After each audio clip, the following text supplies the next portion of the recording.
ಕರ್ನಾಟಕ ಲೋಕಸೇವಾ ಆಯೋಗ ನಡೆಸಿದ ಪಶು ವೈದ್ಯಾಧಿಕಾರಿಗಳ ನೇಮಕಾತಿ ಪರೀಕ್ಷೆಯಲ್ಲೂ ಬೃಹತ್ ಅಕ್ರಮ ನಡೆದಿರುವ ಶಂಕೆ ವ್ಯಕ್ತವಾಗ್ತಾ ಇದೆ.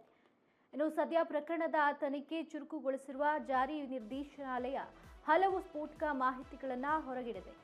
ಇನ್ನು ಪರೀಕ್ಷೆ ಆರಂಭವಾಗುವ ಮುನ್ನವೇ ಪ್ರಶ್ನೆ ಪತ್ರಿಕೆ ಸೋರಿಕೆಯಾಗಿರುವ ಗಂಭೀರ ಅನುಮಾನ ವ್ಯಕ್ತವಾಗಿದ್ದು, ಆಯ್ದ ಅಭ್ಯರ್ಥಿಗಳನ್ನು ರಹಸ್ಯವಾಗಿ ಖಾಸಗಿ ರೆಸಾರ್ಟ್ಗೆ ಕರೆದೊಯ್ದು ತರಬೇತಿಯನ್ನ ನೀಡಲಾಗಿತ್ತು ಎಂಬ ಮಾಹಿತಿ ಲಭ್ಯವಾಗಿರುವಂಥದ್ದು. ಇನ್ನು ಈ ಸುಳುವಿನ ಮೇರೆಗೆ ಇಡಿ ಅಧಿಕಾರಿಗಳು ರೆಸಾರ್ಟ್ ಮೇಲೆ ದಾಳಿಯನ್ನ ನಡೆಸಿ ಸಿಸಿಟಿವಿ ದೃಶ್ಯಾವಳಿ ವಶಕ್ಕೆ ಪಡೆದಿದ್ದಾರೆ. ಇನ್ನು ದಾಳಿ ವೇಳೆ ವಿಚಾರಣೆಗೊಳಗಾದ ಕೆಲ ಅಭ್ಯರ್ಥಿಗಳು ಅಕ್ರಮದಲ್ಲಿ ಭಾಗಿಯಾಗಿರುವುದನ್ನು ತಪ್ಪೊಪ್ಪಿಕೊಂಡಿದ್ದಾರೆ ಅಂತ ತಿಳಿದು ಬಂದಿದೆ. ಇನ್ನು ಪರೀಕ್ಷೆಯಲ್ಲಿ ಅತಿ ಹೆಚ್ಚು ಅಂಕ ಗಳಿಸಿದ ಕೆಲ ಅಭ್ಯರ್ಥಿಗಳ ಮೇಲೆ ಅನುಮಾನ ವ್ಯಕ್ತವಾದ ಹಿನ್ನೆಲೆಯಲ್ಲಿ ಇಡಿ ಅಧಿಕಾರಿಗಳು ಅವರಿಗೆ ಸ್ಥಳದಲ್ಲೇ 20 ಅಂಕಗಳ ಹೊಸ ಪ್ರಶ್ನೋತ್ತರ ಪರೀಕ್ಷೆ ನಡೆಸಿದ್ದಾರೆ. ಇನ್ನು ಈ ದಿಢೀರ್ ಪರೀಕ್ಷೆಯಿಂದ ಹಲವು ಅಭ್ಯರ್ಥಿಗಳು ತಬ್ಬಿಬ್ಬಾಗಿದ್ದು, OMR ಶೀಟ್ಗಳ ದುರ್ಬಳಕೆಯೂ ನಡೆದಿರುವ ಸಾಧ್ಯತೆ ದಟ್ಟವಾಗಿರುವಂಥದ್ದು.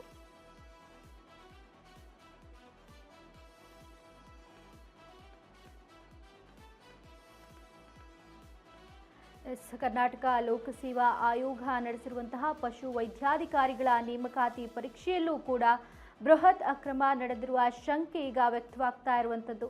ಇನ್ನು ಸದ್ಯ ಪ್ರಕರಣ ತನಿಖೆ ಚುರುಕುಗೊಳಿಸಿರುವ ಜಾರಿ ನಿರ್ದೇಶನಾಲಯ ಹಲವು ಸ್ಫೋಟಕ ಮಾಹಿತಿಗಳನ್ನು ಹೊರಡಿಸಿದೆ. ಇನ್ನು ಪರೀಕ್ಷೆ ಆರಂಭವಾಗುವ ಮುನ್ನವೇ ಪ್ರಶ್ನೆ ಪತ್ರಿಕೆ ಸೋರಿಕೆಯಾಗಿರುವ ಗಂಭೀರ ಅನುಮಾನ ವ್ಯಕ್ತವಾಗಿದ್ದು, ಆಯ್ದ ಅಭ್ಯರ್ಥಿಗಳ ರಹಸ್ಯವಾಗಿ ಖಾಸಗಿ ರೆಸಾರ್ಟ್ಗೆ ಕರೆದೊಯ್ದು ತರಬೇತಿಯನ್ನ ನೀಡಲಾಗಿತ್ತು ಎಂಬ ಮಾಹಿತಿ ಕೂಡ ಲಭ್ಯವಾಗ್ತಾ ಇರುವಂಥದ್ದು.